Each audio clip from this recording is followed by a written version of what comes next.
운영입니다. 제가 몇 차례 영상에서도 말씀을 드린 적이 있지만 저는 강아지 한 마리를 키우고 있습니다. 14kg 정도라서 덩치는 큰 편이지만 너무나 온순한 성격이라 생전 물지도 짖지도 않습니다. 더구나 사람을 좋아해서 낯선 사람이 만져도 거부감을 드러내는 경우가 별로 없습니다.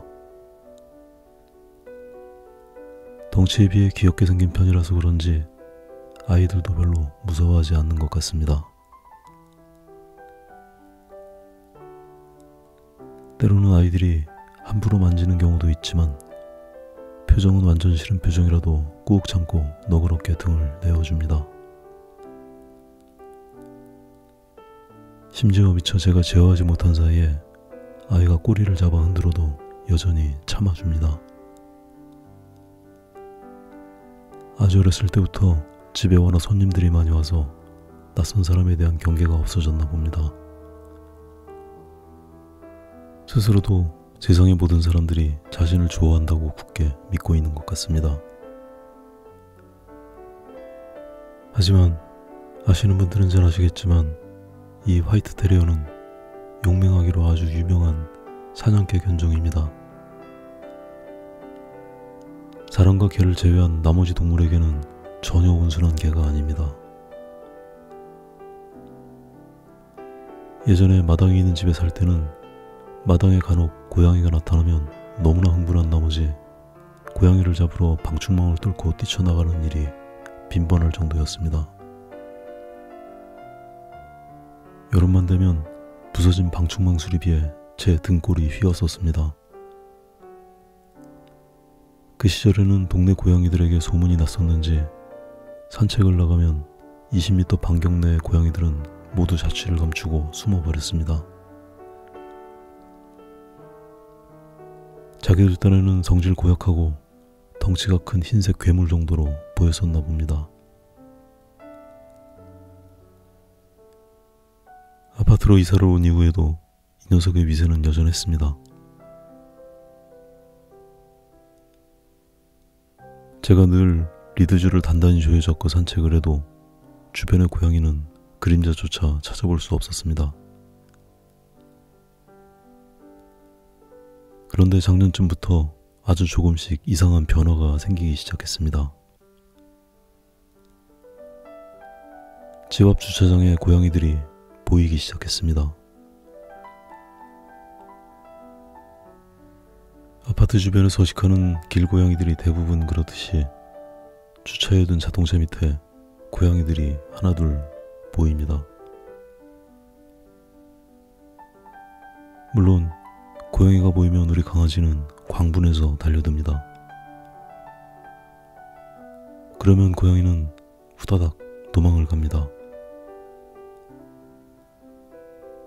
그런데 1년 사이에 점차 그 거리가 조금씩 가까워지고 있다는 걸 저조차 느끼고 있었습니다.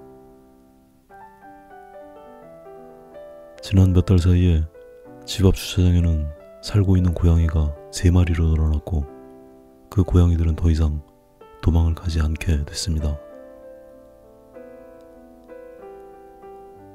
14살이 넘은 우리 강아지는 이제 점점 눈도 잘 안 보이고 귀도 잘 안 보일 만큼 늙어버렸습니다.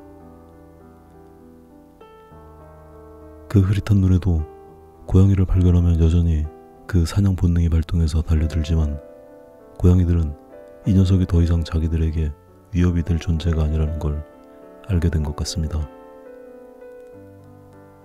1m 앞을 지나가도 눈만 움직임을 주시할 뿐 도망가지 않습니다. 그 안 보이는 눈으로 유행이 고양이를 발견해서 달려들어도 고양이는 발톱을 세우고 무서운 얼굴로 하악질을 할 뿐입니다. 사람의 눈에는 여전히 그냥 귀엽고 달라진 게 없어 보여도 동물들끼리는 상대방의 쇠약해진 게 느껴지나 봅니다. 더 이상 자신들을 제압할 만한 전투력을 가지지 못한 걸 눈치채고 태도를 바꾼 모양입니다. 예전엔 우리 강아지가 고양이를 물까봐 리드줄을 잡아당겼지만 이제는 우리 강아지가 물릴까봐 리드줄을 있는 힘껏 잡아당깁니다.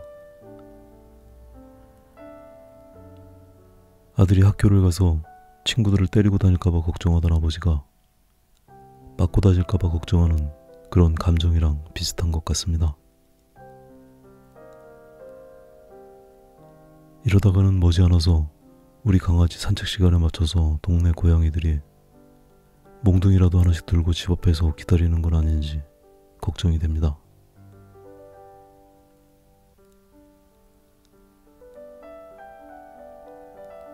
요즘 들어 이 녀석이 점점 눈과 귀가 더 흐려지고 있다는 걸 느끼게 됩니다. 불러도 반응이 없고 집안에서도 걷다가 툭툭 부딪히는 일이 잦아졌습니다. 걷다가 방향을 전환할 때 발을 헛디디는 것도 자주 보게 됩니다. 먹는 거라면 정말 환장하는 녀석이 코앞에 고기를 갖다 대도 고개를 돌릴 때는 심장이 덜컥 내려앉기도 합니다. 이렇게 쇠약해져가는 강아지를 바라보는 건 너무나 마음이 안 좋습니다.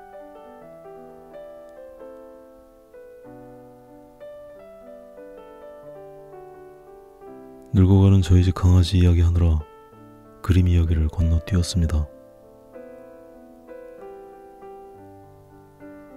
날씨가 선선해지면서 모든 생각이 많아져서 그런 것 같습니다. 철지나 인적이 없는 해변은 쓸쓸한 분위기가 느껴집니다. 바닷가 카페의 창가 탁자에 강한 햇살이 비춥니다. 소녀가 입은 흰색 옷과 흰색 탁자보 그리고 흰색 접시들까지 모두 환하게 빛납니다. 각각의 흰색들의 변화를 주다 보니 푸른색 계통의 색이 많이 사용됐습니다. 멀리 보이는 바다의 푸른색과는 뚜렷하게 구별되는 푸른색 느낌이 필요합니다. 몇 번 말씀드렸지만 역광의 사물은 어두운 부분의 색을 얼마나 다양하게 사용하는지가 중요합니다. 넓은 면적이 색의 변화가 너무 적으면 그림은 엄청 단조롭게 보일 수 있기 때문입니다. 차분하지만 다양한 색으로 면적을 채워갑니다. 오늘은 여기까지 하겠습니다.